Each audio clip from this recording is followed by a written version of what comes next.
yeah, we had quite a few podiums in that year, and that was a really, really strong year. So even though it was our first year running our own team, just the equipment was so much better than what I'd had before.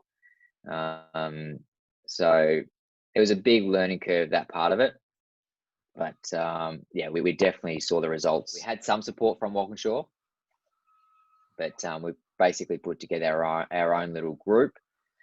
And then finally, in 2007, we won the championship. Not in that particular car. We upgraded again because it just keeps moving every time. And yeah, won it in 2007 and sort of had to deal with Michael Caruso all year. And I think I beat him by 1 point in the end. We had a terrible last round, and he closed the gap. Like, it was touch and go at the end there. But that final round at Phillip Island, you do all the sums, do all the maths, where you got to finish. Let's say Michael wins everything. We're going to finish here, finish there. And then we qualified pretty well.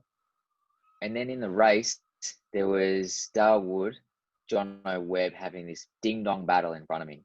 Like, I think we were third, fourth, and fifth. And Michael had just cleared out, and I didn't really care. I was like, I don't need to push. I don't need to take risk. I'm just going to consolidate, whatever. Anyway, so Dale and Jonathan Webb having this big battle. They have a coming together, and I'm like, okay, no worries. I'll just go around them. They're into the weeds. Dale fires back off the dirt and comes across and clips the back wheel of my car and just sends me into the fence. Like, he was like, not panicking, but he was just in a hurry to get back on track. Didn't realize that I was there or anything, So anyway, I've spun, I've hit the fence, and there are panels hanging off this thing. But as soon as I hit the fence, I literally plucked first and I just went. I did not care. I'm like, I'm out of here. I've got to finish this race. This is my chance.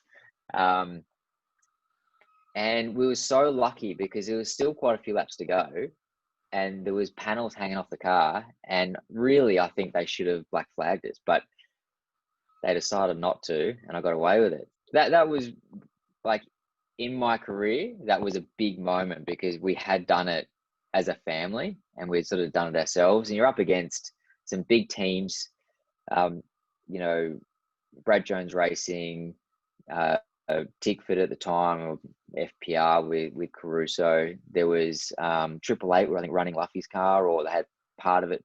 They were sort of doing some of it. I'm probably missing quite a few here. There was Larry Perkins, he had cars in there. So yeah, we were sort of doing it ourselves. We were fortunate that we weren't underfunded or anything like that. A lot of drivers, they hide behind this, we've got no money and all this stuff. So we had good equipment, but that's what you're up against. You're up against these other teams that had that experience. They already had that knowledge. So, you got to go into the fight with the right equipment. And we learned that early on. And I think every race driver knows, like, you can be driving as good as anybody, but you're only really as good as what's underneath you. And